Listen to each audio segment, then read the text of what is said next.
ဘာလာဒီငုံသီးတော့အစိမ်းလေးတွေကသူဟာသူ့ရဲ့တဘာဝဆိုလို့ရှိရင်ဒါဆက်မှာပဲပေါ့နော်အချို့လို့တော့ပြောဒီပုံစံအပြင်ဒီလိုကြီးတဲ့အခါမှာအပြင်မှာကြီးတဲ့အခါမှာသူကအချို့ပုံစံမျိုးမြင်ရတာလို့အဲ့လိုဒါဒီလိုကြည့်လို့ရှိရင်အချို့ဒါမဲ့ပတ်ဝန်းကျင်အခြေအနေကပေါ့ဒီငုံဒီမျိုးလေးတွေဟာဒီအလှမွေးရတာပေါ့နော်ဒါတို့အတွက်ဒါခိမိရဲ့ငုံကြီးပေါ့နော်အဲ့ဒီငုံကြီးမျိုးရှိတာတဲ့အခါမှာမြန်မာနိုင်ငံဟာငုံကြီးသေးလေးတွေရှိမယ်အရှိကြီးတွေထားမယ်အဲ့လိုမျိုးပေါ့နော်ဒါဒီဟာငရုတ်ပွားပေါ့နော်ငရုတ်ပွားရဲ့အခြေအနေမျိုးသူအစိမ့်ထားတာဖြစ်မယ်ဒါပေမဲ့ဒီလိုငုံကြီးစိမ့်လေးတွေပေါ့နော်ဒီလိုပေါ်လာပြီးတော့နောက်ဘက်နိုင်ငံတွေကမျိုးစိတ်တွေယူပြီးတော့ဟိုပါစိုက်ပျိုးခြင်းနဲ့ဖြစ်တယ်ပေါ့နော်အဲ့ဒီအတွက်အခုလို့ကျွန်တော်ဒီခွက်ထဲမှာဒီပေါ့နော်ဒါငရုတ်ကြီးရဲ့ပေါ့နော်ဒီအခြေဒီသူ့အလှတရားကိုပေါ့နော်ပြထားတဲ့အဲ့လိုမျိုးအဲ့ဒီဟာကျွန်တော်မြန်မာနိုင်ငံကထွက်တယ်ပေါ့နော်ဒီပြောလို့ရှိရင်တော့ဒါထိုင်ဝမ်ကပဲထွက်လို့ဘာလို့နေပေါ့အဲ့ပုံစံမျိုးသူအများကြီးပေါ့နော်ပွားကြီးတွေဆိုထိုင်ဝမ်ပဲအဲ့လိုမျိုးအဲ့လိုမျိုးနော်အချစ်ကလေးတွေဆိုမြန်မာအဲ့လိုမျိုးဒါဟိုမျိုးမိုးမြောင်ငရုတ်ကြီးတို့ဘာလို့ပေါ့နော်အဲ့လိုမျိုးပုံစံမျိုးဖြစ်လာဒါကြောင့်မို့ကျွန်တော်မြန်မာနိုင်ငံမှာဒီလိုငရုတ်ကြီးစိမ့်တွေထွက်နေပါပြီလှပတော့ပေါ့နော်ပန်းပေါ့နော်ပန်းငရုတ်ကြီးလေးလိုပဲပါနေအလှတရားတွေပါဖြစ်ပုံဖော်ဖို့အတွက်မသိရပါဖြစ်လေဆိုဒီအလှတရားလေးကိုပဲရေးဆိုင်ခြင်းတဲ့အဲ့လိုမျိုးဒါပေမဲ့မသိစားတဲ့ပေါ့နော်ငရုတ်ကြီးတစ်ထောင်ခါပေါ့နော်ပန်းငရုတ်ကြီးလေးရဲ့အလှတရားလိုပဲပေါ့နော်စားလိုက်တဲ့အခါမှာပေါ့နော်ဒီငရုတ်ကြီးရဲ့အရသာပေါ်ပေးမယ်ကိုကဘာဖြစ်လဲဒီပန်းနဲ့တူတဲ့ပေါ့နော်ပန်းငရုတ်ကြီးလေးတွေရဲ့ပေါ့နော်ဒီသူ့ရဲ့သဘာဝအလှတရားကိုဘာဖြစ်လဲပုံဖော်ခြင်းတာအဲ့လိုမျိုးအဲ့ဒါကိုဒါချီလီဒါ green chili ပေါ့နော်အစိမ်းရောင်ဒါဒီရဲ့အပင်ရဲ့မျိုးစိတ်ဟာဘယ်ကလာတာလဲဒါတွေဟာဟိုဘယ်နိုင်ငံကပေါ့နော်ဒီနိုင်ငံမှာမရှိနေတာအဲ့လိုမျိုးတစ်ခါမှမမြင်ဘူးသေးတဲ့အခြေအနေမျိုးရှိပေမဲ့ဟိုပေါ့နော်ဒီဟိုအကိုပေါ့နော်မြေဌာနအကိုသူလုံနေတဲ့နေထားမှာဒီငုတ်ကြီးလေးတွေဟာသူ့ဘက်ကစပိုးဆိုတဲ့သေးလေးဒါအတောက်ရှည်သေးတယ်အဲ့လိုမျိုးဒါကိုခင်မီတဲ့မြန်မာနိုင်ငံမှာပေါ့နော်မြန်မာနိုင်ငံသားတွေအနေနဲ့ဒီလိုငုတ်ကြီးစိမ့်လေးတွေကိုပေါ့နော်ရွေးချယ်စားသုံးတင်လို့လဲစားသုံးလဲရတယ်ငုတ်ကြီးဟာဒီငုတ်ကြီးသေးလေးချက်ပေါ့နော်ပို့ပြီးတော့ဗီတာမင်စီပြည့်နေပြီအဲ့လိုမျိုးသူ့ရဲ့လက်ဆက်မှုဟာဘာဖြစ်လဲဆိုတော့ဟိုကျင့်နေတာပေါ့နော်အယောင်သေးပေါ့နော်ဒီတောက်ပြောင်နေပေါ့နော်အဲ့လိုမျိုးရုပ်ပွားကြီးလိုပေါ့နော်အဲ့လိုတောက်ပြောင်နေပို့ပြီးတော့ဗီတာမင်ပြည့်နိုင်တယ်လို့ထင်တယ်ဟိုကရုပ်ပွားကြီးကသူအနက်အရသာကိုယူရအဲ့လိုမျိုးအစိမ့်ကြော်စားတယ်ကဒါကတော့ဒါဒီယုံကြီးကိုပါဟင်းချက်စားတဲ့အခါတော့မှအခြေအနေမျိုးရှိတယ်အဲ့လိုပေါ့နော်ယုံကြီးသေးလေးတွေထက်ပေါ့နော်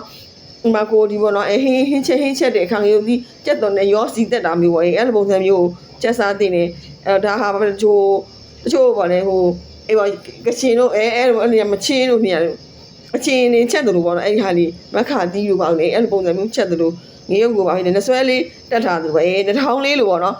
ကျွန်တော်တို့မြန်မာနိုင်ငံကဖာလဲရှင်မရင်နေရဲ့နှထောင်းလိုပဲအဲ့လိုပုံစံမျိုးလေးဖြစ်နေတယ်အဲ့လိုမျိုးဒါ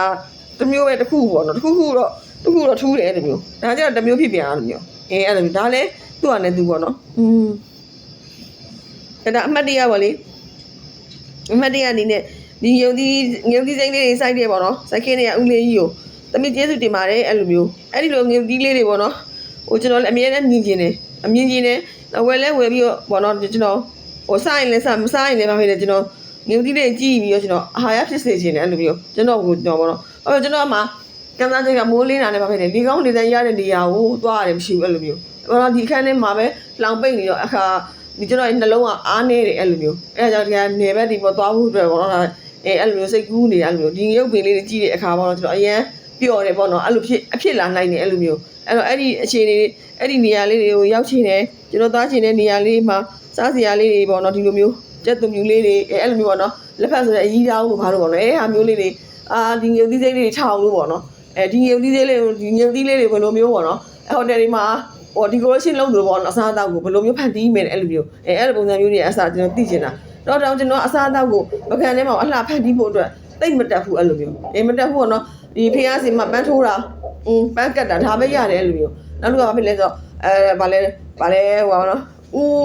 ဥမြင့်ဦးသားကြီးလို့ပေါ့နော်ဟာဟော်တော်ကြီးရေးစွပ်ပြီးတော့ပေါ့နော်အဲ့လိုမျိုးပန်းထိုးရတဲ့အနေထားမျိုးဒါလည်းကြည့်အောင်မယ်အဲ့လိုမျိုးအဲ့ဒီခြေနေမျိုးတွေဒီရုပ်သီးလေးဆိုရင်တခုပေါ့နော်အဲ့လိုပုံစံမျိုးပန်းဆိုင်ကပေါ့ပေါ့ပေါ့ငုတ်သီးအဲ့လိုပုံစံမျိုးတွေနဲ့အသီးလေးတက်ပြီးတော့ဘာဖြစ်လဲအလှခြေလို့ရမယ်အဲ့လိုမျိုးအဲ့လိုပြောတာအဲ့တော့ဒါတကယ်ပေါ့ကျွန်တော်တို့ရဲ့ဒီ evening မှာပေါ့နော်ဒါတွေဟို good day ပြောလို့ရတယ်ပေါ့နော်ဒါမင်္ဂလာတစ်ပါးပဲဒီငုတ်သီးလေးတွေအကြောင်းကျွန်တော် ရေးသားရတာပေါ့နော်အမြဲတမ်းကျွန်တော်ဘာဖြစ်လဲကျွန်တော်ဟိုပန်းတစ်ပွင့်ပန်းမင်းလေးစိုက်ချလို့ပန်းလေးတွေပွင့်နေဆိုလို့ရှိရင်အဖူးဖူတာအနေစပြီးတော့ကျွန်တော်အပွင့်ကြီးပွင့်လာသည်ဖြစ်ပေါ့နော်ကျွန်တော်စာအုပ်ရေးတဲ့လိုမျိုးအဲ့လိုပေါ့နော်ဒီ plan လေးကိုရေးချထားပြီးကျွန်တော်ဒါလေးကိုဘာဖြစ်လဲဒီစာသားလေးကိုကျွန်တော်စိတ်ထဲမှာပေါ့ထည့်ထားပြီးတော့ကျွန်တော်ဘာဖြစ်လဲအဲ့ဒီဟာကို Asian ဆိုတာနေဘာဖြစ်လဲကျွန်တော်အတွေ့အခေါ်တွေဘာဖြစ်လဲအဲ့လိုမျိုးရှိလာတဲ့အနေအထားမျိုးတွေးတယ်အဲ့လိုမျိုးအဲ့ဒီချိန်တွေကိုပေးချင်တာဒီရုပ်ကြီးရဲ့အကြောင်းကိုယ်တိုင်စိုက်ပျိုးခြင်းမရှိတဲ့အတွက်ကြောင့်မို့လို့ပေါ့နော်ပွင့်လာတဲ့အခါအရွက်တွေပေါ့နော်ဘယ်လိုဖြစ်လာတယ်ရေတွေဘယ်လိုပေါင်းတင်လဲအဲ့လိုမျိုးပေါ့နော်ဒါလေးလည်းကျွန်တော်ရေးလို့မရဘူးပေါ့နော်ဒီရုပ်ကြီးရဲ့မတန်းရာဇဝင်ဒီလောက်ပဲကျွန်တော်ရေးလို့ရတယ်အဲ့လိုမျိုးဒါကျွန်တော်အတွက်အမြဲတမ်းလုပ်နေကြဒါရေးသားပြီးတော့ကျွန်တော်အမြဲတမ်းဒီလိုပေါ့နော်ဖတ်ပြီးတော့ခေါင်းထဲကိုထည့်ပြီးတော့ပေါ့နော်ဒါစဉ်းစားရင်းနဲ့ကျွန်တော်ဒီစိတ်ကိုဘာဖြစ်လဲတကယ်အာယုံထားတဲ့အခါမှာတကယ်အရန်စိတ်ထဲမှာအရန်ကြည်နူးစရာကောင်းတယ်အဲ့လိုမျိုးအဲ့ဒီလိုလုပ်ရတယ်ခလေးတွေဒီလိုပဲအခုဒီငရုတ်ပင်လေးတွေဘယ်သူစိုက်လဲကျွန်တော်စိုက်တယ်အဲ့ခါမှာကျွန်တော်ဒီငရုတ်ပင်လေးကိုသားဘယ်လိုလေးပေါ့မြေကြီးကိုတူးပြီးတော့ဘယ်လိုစိုက်လိုက်တယ်အခုခါမှာအဖိုးလေးတွေဖူးလာအသီးလေးတီးနေပါပြီပေါ့နော်အဲ့လိုမျိုးအဲ့တော့ဒီလိုအဲ့ဘာမှရေးစရာမလိုအခြားပေါ့နော်ဖွဲ့နေရေးစရာသူကအစင်ပေါ့နော်